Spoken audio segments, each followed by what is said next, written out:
So, when you get married, you don't really think about what other people think. You're just in love and you're excited. And, I chose a relationship that was not the norm from what people say the standard is. I married an African-American man, and I'm married because I loved him. I'm married because he was an amazing person. And with that came some challenges that I wasn't prepared for, where we would walk into a restaurant and people would shun us or not wait on us or not give us service, or we'd be the last to be served. Or I remember walking into a restaurant one time, and my kids were a little older, and it was in Arizona. Like, we were driving to Colorado, and literally the whole room stopped and turned and stared at us.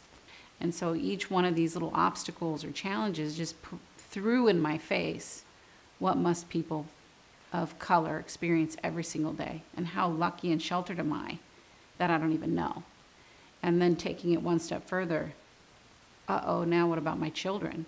Because they're not Caucasian, they're not white, they have caramel skin and big lips and full hips, and they're beautiful, but not everybody sees that as beauty. People see it as different. I think people are afraid of different. They're afraid of what they don't understand. They're afraid of our marriage.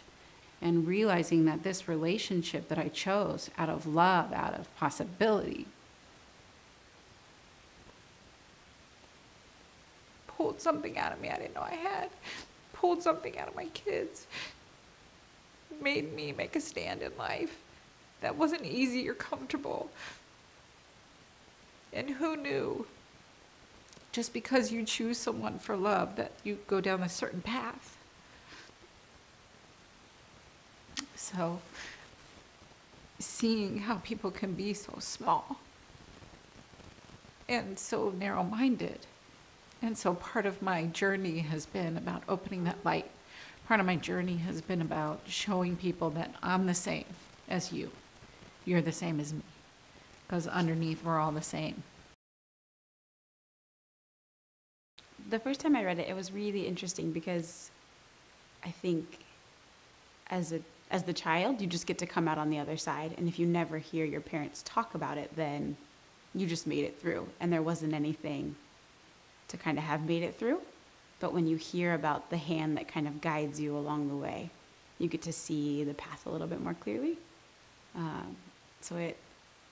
You get to see how much they love you and how much they care about you, and the things that you don't necessarily see. Like, every day I think you see your parents provide food. Like, you see dinner on the table and you see them take you to school or make sure you get to school. But you don't see the decisions that they make to try to make sure you know about the world in the correct way, or that you interact with the world or the world interacts with you in a correct way. At one point, my mom was writing a book about children, a children's book about just different races and children being different, and that I thought was normal. All moms clearly write children's books.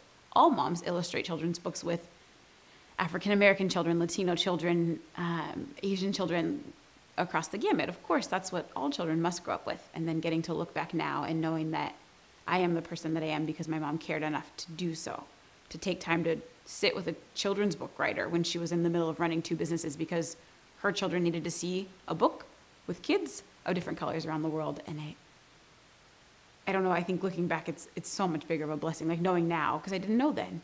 And I think mothers and fathers are so thankless for so long until you kind of get to have these conversations, and we get to grow up a little bit and realize how taken care of we were. And that makes me want to be a better parent. That makes me want to be a great parent and to think about those things for my children. But at the same time, even in this moment, to think about how I affect the people around me now. I see so many kids just lost because they don't know, who am I? Am I white? Am I black? Am I mixed? Am I a woman? What am I? And so to give you a sense of, I'm me.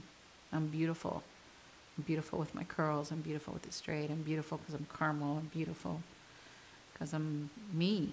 And that's the thing I wanted to give you most, is just, I'm me.